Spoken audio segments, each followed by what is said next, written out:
Hola chicos, ¿qué tal por ahí? Espero que bien. Bueno, hoy vamos a ver un vídeo un poco raro porque vamos a hablar solamente de un año, de 1969.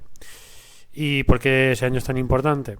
Pues porque básicamente separa la última etapa prolífica, digamos, del franquismo y nos lleva a... Es el año bisagra que nos lleva a lo último, ¿no? La muerte, la agonía del dictador y por tanto también la agonía de su sistema político.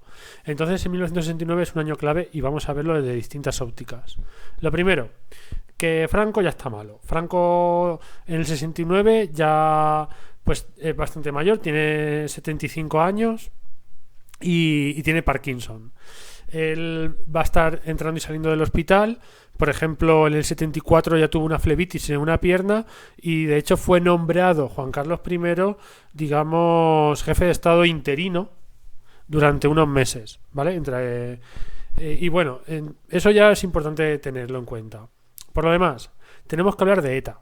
No hemos hablado nada de ETA, hablaremos más de ETA cuando veamos la oposición al régimen, pero ETA se había fundado en 1958 y surge como una escisión del PNV, de la parte, digamos, más jóvenes del PNV que fueron expulsados, se escinden y fundan ETA.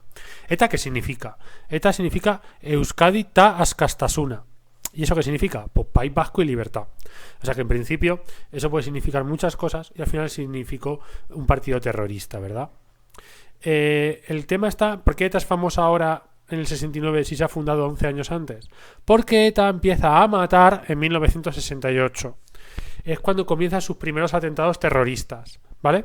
También es justo decir que ETA en realidad no es ETA, una organización ahí lineal, sino que tuvo muchísimas escisiones, fruto también de las divergencias en su seno y de las operaciones policiales que terminaban normalmente con la cúpula en la cárcel o condenados a muerte o lo que sea. El primer atentado, digamos, organizado para matar, porque antes habían sufrido pues asesinatos espontáneos, de eso de que te para la Guardia Civil y le pegas un tiro.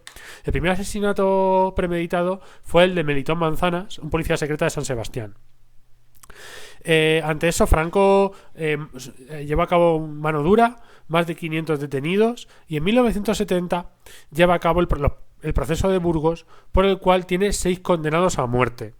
Al final, esos 6 condenados fueron indultados posteriormente, pero digamos que Franco llevó a cabo la mano dura contra el terrorismo. Todo esto cristalizará luego en 1973 con el famosísimo, ¿verdad?, atentado a Carrero Blanco, pero eso lo hablaremos otro momento. Y 1969 será también el año en el que Juan Carlos I es nombrado sucesor en la jefatura del Estado. La ley de sucesión de la jefatura del Estado databa de 1947, pero es que el título de sucesor estaba vacante.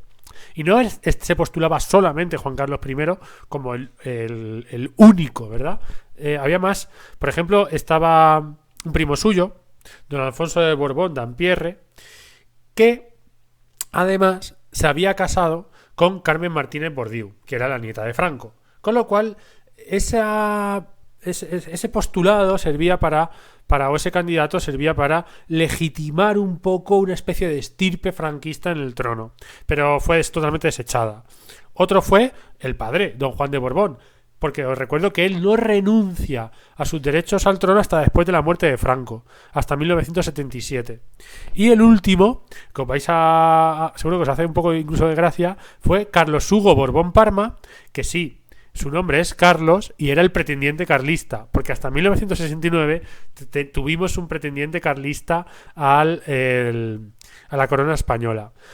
Finalmente es nombrado Juan Carlos I, porque bueno, entonces no era Juan Carlos I, se inventó un título llamado Príncipe de España, y porque Juan Carlos había sido educado desde pequeño con Franco, como ya vimos hace tiempo, y don Juan de Borbón estaba enemistado con Franco desde su exilio en Estoril.